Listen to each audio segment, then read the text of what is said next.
আমরা সবাই 3 মাত্রার 3D এক বাস্তব জগতে বাস করি, বামে, ডানে, সামনে, পেছনে, উপরে আর নিচে চলাচল করতে পারি। কিন্তু কল্পনা করুন এমন এক সত্তার কথা, যে চাইলে হুট করে আমাদের দৃষ্টিগোচর জগত থেকে অদৃশ্য হয়ে যেতে পারে, আবার ফিরে আসতেও পারে। যেন এক জাদুকর যে স্থানকালভর সব কিছুর মধ্যে। অনেকে এই সত্তাকে আত্মা বা আধ্যাত্মিক অস্তিত্ব হিসেবে দেখে। কিন্তু কেউ কেউ মনে করেন এই সত্তাটি হল আসলে আমাদের চেতনা, যেটা হয়তো উচ্চতর মাত্রার সঙ্গে যুক্ত।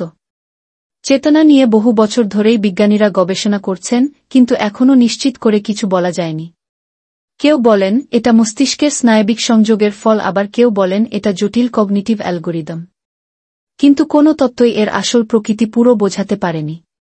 মাইকেল প্রাবিকা, ইউনিভার্সিটি অব নেভাডা লাস ভেগাসের একজন পদার্থবিদ মনে করেন চেতনার ব্যাখ্যা খুঁজতে হলে আমাদের নজর দিতে হবে লুকানো বা অতিরিক্ত মাত্রার দিকে। তার মতে বিশেষ কিছু মুহূর্তে আমাদের চেতনা এমন এক জগৎ ছুঁয়ে যায়, যা আমাদের চোখে ধরা পড়ে না। এই তত্ত্বকে বলা হয় হাইপার ডাইমেনশনালিটি, মানে আমরা যে 3 বা 4 মাত্রার জগতে আছি তার বাইরেও আরও মাত্রা আছে। প্রাবিকা নিজে একজন খ্রিস্টান এবং হার্ভার্ড থেকে পিএইচডি করা একজন বিজ্ঞানী। তিনি বিশ্বাস করেন বিজ্ঞান আর ধর্মকে এক সূত্রে বাঁধতে এই অতিরিক্ত মাত্রার ধারণা অনেক সাহায্য করে। তার মতে বাইবেলে বলা যিশুর স্বর্গে আরোহণের ঘটনাকে বোঝা যায় এই হাইপার ডাইমেনশনালিটির মাধ্যমে, কারণ যদি যিশু একটি উচ্চতর মাত্রার সত্তা হন, তাহলে তার জন্য স্বর্গে চলে যাওয়া খুব সহজ ব্যাপার।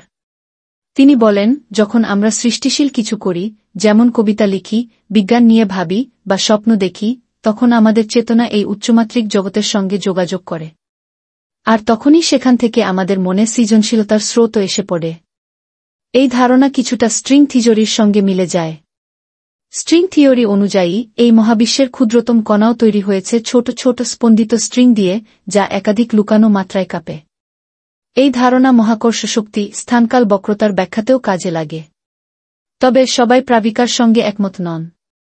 স্টিফেন হোলার, নিউ ইয়র্কের ফোর্ডহ্যাম বিশ্ববিদ্যালয়ের একজন পদার্থবিদ বলেন, এইসব ধারণা অনেকটাই কল্পবিজ্ঞানের মতো। তিনি বলেন, আমরা যতই বলি না কেন, কেউই 4 মাত্রার বস্তু চোখে দেখতে পারে না, আমরা শুধু তার 3D বা 2D রূপ কল্পনা করতে পারি। তার মতে হাইপার ডাইমেনশনালিটির মতো ধারণা অনেকটা গ্যাপ ফিলার, মানে যেখানে বিজ্ঞান এখনও উত্তর দিতে পারেনি, সেখানে আমরা ঈশ্বর বা অতিপ্রাকৃত ব্যাখ্যা বসিয়ে দিচ্ছি। এটা বিজ্ঞানী মানসিকতাকে পিছিয়ে দেয়। কারণ বিজ্ঞান বলে, আমি জানি না, এই স্বীকারোক্তিটাই আসল এগিয়ে যাওয়ার সুযোগ। বর্তমানে পৃথিবীর সবচেয়ে শক্তিশালী পার্টিকেল অ্যাক্সিলারেটর সার্নের লার্জ হ্যাড্রন কোলাইডার দিয়েও এখনও এই উচ্চমাত্রার অস্তিত্ব প্রমাণ করা যায়নি। এমনকি স্ট্রিং থিওরির ভবিষ্যৎবাণী অনুযায়ী যে অতিক্ষুদ্র মাত্রাগুলোর কথা বলা হয়, সেগুলো দেখতে হলে আমাদের প্রয়োজন হবে এক ধরনের সুপারসান বা বৃহৎ শক্তির কৃত্রিম মহাকাঠামো।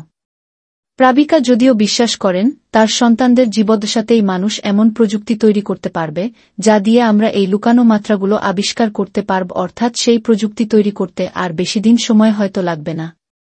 আর এই বিশ্বাসই তাকে প্রেরণা দেয়। তিনি বলেন, আমি যদি বিশ্বাস না করি তাহলে পড়ালেখা করব কেন? বাঁচব কেন? হাইপার ডাইমেনশনালিটি তার কাছে শুধু বিজ্ঞান নয়, জীবনের মানেও।